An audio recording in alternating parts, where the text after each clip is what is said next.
good? Right, so we just do this as a fresh stream. Right. How you doing, guys? For fighting's sake, here we are joined with our quarter-finalists from the Oran bracket of the tournament. To my left-hand side, we are joined by Cameron Cook from the Grip House. We are joined by Khalifa from Aberdeen Muay Thai, David Murray from MXP Stirling, and Ross Moore from Urban Gorillas. So, guys, we'll start off down at this end of the table. Cammy, a tournament with someone that you've just faced twice against, Michael Law. So we were wondering, what's your thoughts on the other competitors, as we've seen you fight him twice now? Is there anybody else that gives you sort of, you know, you need to watch for, one to watch, someone that threatens your sort of style of fighting? Is there anybody on your radar that you've been preparing for?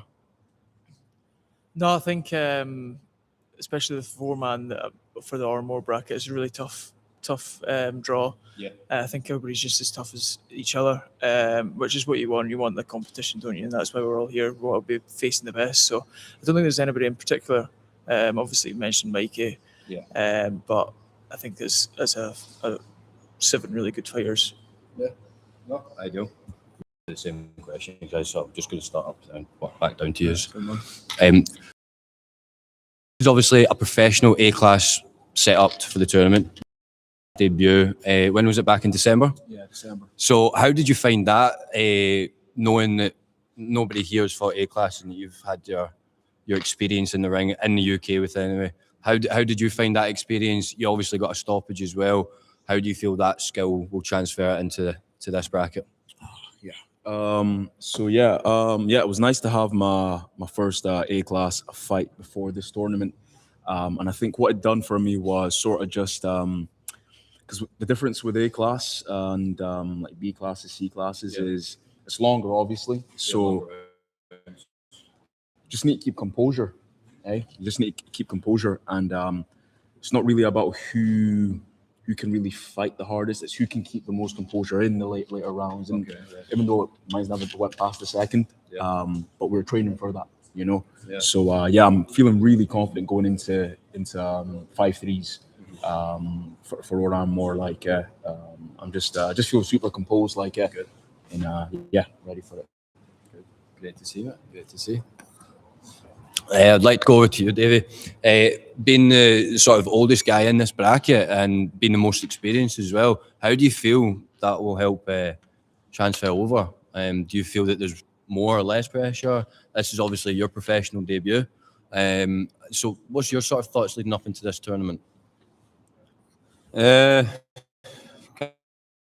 of looking forward to it, quite excited for it all, to be honest. Obviously, I'm a wee bit older than that. The body's a wee bit more worn out, but I think it's a good experience for myself and everybody else. I think A-class will be exciting. Exciting. I like that word. Can't be either. The 5-3s will be quite fun as well. Yeah. Overall, it'll be fun. Good. Looking forward to it, man. Yeah. Good stuff. And finally, on my right-hand side, Ross, I'd like to ask, you're obviously a late entry into the tournament. You are a replacement for a pull-out. How do you feel this will impact your run in the tournament? Do you feel people will be overlooking you? Do you feel that you're playing catch-up in a sense? Or what's your sort of thoughts going in being a replacement into this tournament? For me, it's no different. The camp's been the same since the start of the year. I train like I'm fighting. So I wouldn't say for me there's a difference, and I wouldn't say I'm overlooked either. Glad to hear that, mate. So a question I'd like to ask all four of you here is, what's your approach on a tournament format? Because obviously you'll be fighting in your quarterfinal bracket, and then looking at the final, you could be fighting twice in one night. So how do you feel you overcome that? Do you train you train it a different way? Do you approach the fight in a different style? So I would like you to sort of think of maybe 1 or 2 sentences of how you would adapt your training or adapt your fight style to overcome the sort of a possibility of fighting twice in one day. So anybody want to start this one? Anybody feeling confident on it? Ross? We'll start back down at this stage. So ideally, if I was to fight twice in the one day, I'd ideally get the first. I'll wait to tucked away, fight early on, and then take my time with the 5 rounds in the final. Yeah. Okay. Like We'll go back to Cammy and then we'll come back to you, Dave. In terms of the preparation for the fight, there's not much difference. Me and Khalifa have obviously had experience in the Verona tournament last year, so that was a really good experience going into a kind of tournament format. You don't know who you're fighting until you turn up on the day, and then also having to fight in consecutive days as well. So, yeah, I think it's just take that experience and apply the or more, and then obviously the finals as well. David, what about yourself? Obviously, if you've never fought in a tournament before, how do you feel the possibility of fighting twice in one day will affect your training? I don't know. I think I'll overcome it quite easily, I suppose. Yeah. The two fights. Just need to try and stop them in the first fight, then make the last man a breeze. Just send it. Yeah. It might not go like that, but it's a possibility. Can always try. Very much so, mate. Very much so. And finally, the same question for you, Khalifa. Obviously, Cammy mentioned you have had experience in the WBC games. So, how do you feel that prior tournament format of competition will help you prepare for these bouts? What I noticed with the tournament in Italy is it's not really about the fittest or sharpest fighter. Yeah, it's who can stay injury free. It's who can stay injury free and fit to go on to the next round. So yeah, just for training, nothing will really change, I guess. For the 5-3s and then 3-3s for the semi-finals and finals, we'll adjust and game plan around that. But yeah, it's just trying to stay as fit and healthy as possible. Yeah, and injury free, obviously. So yeah. No, longevity. That's it, mate. So what I want to ask all of you as well is this tournament has been seen as the breakout superstar tournament. For the past 2 years, our first winner, Ubaid Hussein, one championship fighter now. You've got Tag Gannon, obviously. He's now an international and a European champion. So we are really looking at the best of the best in the UK and Ireland scene here at the moment. So what I want to ask is what do you feel that you would go on to following success of this tournament? If everything played out your own ways and you got everything you wanted, what would you want to move on to this, and what could you see yourself as an opportunity in the future?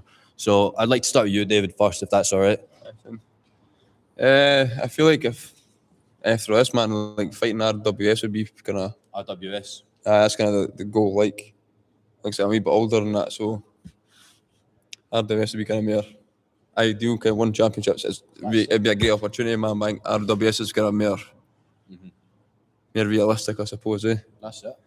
But that's my goal. Looking forward to it. Right. Full send. Down to Ross, do you want to say? I love to just push myself to see how far I can take it in the sport. Okay. Whether that be RWS or one or any, just anywhere. I love to just see where I end up. I like it. Khalifa, where could we see you in the future?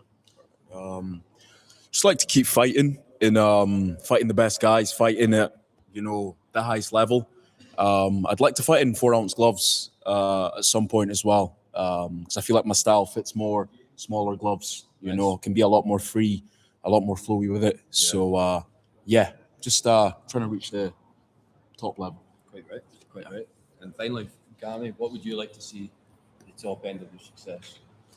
Yeah, I think just after this one, keep fighting A-class and hopefully in the future fight for some belts. We'd like to get some gold around my waist. I think that'd be pretty cool. And that also, the guys have mentioned, the RWS, that's obviously the top, the creme de la creme, so it'd be a great opportunity. That's one of the class. Yes. I think finally, guys, we're just going to one last question for all four of you. We'd like to know, in a couple of words, what will your opponent not be prepared for? So what are you bringing to the table that you are going to absolutely overwhelm somebody with, and that you're going to come out that tournament, that quarterfinal with the victory? So I'll give you 3 seconds to think about it. Unless anybody's got an answer straight off the bat, we're all good here. You got Ross. You're giving me a nod there. I'd hope to bring a fast tempo in the later rounds, and I hope that would overwhelm whoever I fight. Like it. Anybody next? I'll go. Khalifa. Did you say one word? One a phrase, a sentence, say- a few words. Controlled chaos. Controlled Chaos, yes. And also going into the later rounds as well. I see myself being really fit for this and pushing the pace. As much as I've got a technical style and moving about and stuff, I can see myself being the one that's pushing the pace, like being confident and going forward. And I do. Controlled. Controlled chaos. I like it. David. Right. Just pressure and power, man. Eh? Pressure and power. That's it. Pressure and power, man. I like that, man. I like that. And finally, Cammy, 1 or 2 words. Yeah, I'd say the pressure as well. Going into those later rounds, I'm confident that I can stop someone. So. Well, that's for sure, guys. We'll definitely have a very high anticipated matchup between the 4 of these guys. So tune in for Oran Moore on April 5th, and we will see you there. So best of luck. Come along, support your fighters, get tickets, guys. Get involved with the Muay Thai scene. It deserves to be pushed. So yeah, we'll see you soon. End stream. It should be top corner, mate. Sorry about that, lads.